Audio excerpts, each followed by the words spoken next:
Are you new to the UK and wondering what can you expect in terms of appointments in the UK's antenatal care system?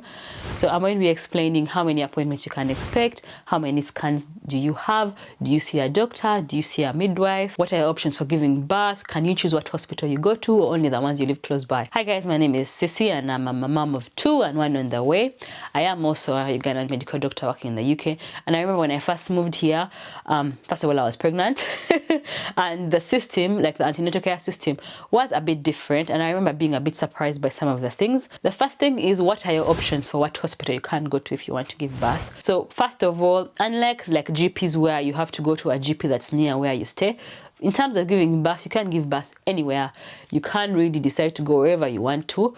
It's a matter of self-referring. So once you find out that you're pregnant, then you go to the hospital that you want to, like their website, and then you fill in the self-referral form, because most of them have self-referral forms. And usually they want you to do this at least 6 weeks plus. You must at least be 6 weeks pregnant. Then you fill in on your information, your last menstrual period, where you stay and all that. And then they'll contact you to give you a booking appointment. So do your research and see what kind of places you want to go to. There are online surveys and there are CCQ reports and things that can show you how some hospitals are doing, because they usually rate them like from outstanding, good. It's similar to like Ofsted ratings for schools. And also you can ask people around what was their experience, and then you can see what hospital you go to. So I've had my kids so far, this is my 3rd one, and I'm going to have my 3rd one in a different hospital. So basically I've had each child in their own different hospital, and my previous experience from the last 2 was that the smaller hospitals actually have a better experience than like the larger ones. I think because they have less workload, so the staff are not as overwhelmed. Like at my 2nd birth, which was at a smaller hospital, I was given a bed birth, which I found really impressive. Like they had so much time for me, and like my 1st birth, which I had at a larger hospital, and they don't have time for that.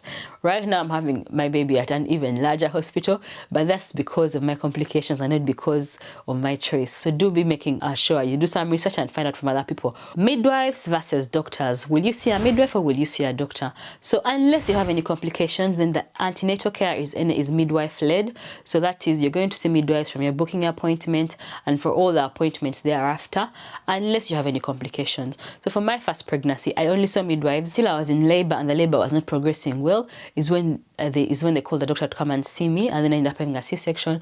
But other than that, you don't just see routinely doctors, and I think it's better because midwives are the experts for normal, like vaginal delivery, and they are the experts for normal things. And only if something goes wrong is when you want the doctors involved, because when you see doctors, a lot of times we already have a mindset of like complications and problems, and we're looking for some problem. So I think that also helps. So I would prefer to have a midwife personally if I didn't have any complications than to even have doctors. But if you need a doctor, then the doctors are there. But don't assume that you're going to be seeing obstetricians. Like in Uganda, in private care, a lot of times people do see doctors throughout the whole time. But even when they come to give birth, the doctor has to be there. In terms of scans, the NHS only offers 2 scans routinely, which I found surprising because when I was in Uganda, so I came when I was pregnant actually, but I'd had like 3 scans. But back there, you can have scans if you're having private healthcare. You can obviously have scans, as many scans as you want. So that applies here as well. You can have as many scans as you want privately, but they are pretty expensive. So for me personally, I've never had a private scan. I just have the scans that have been recommended.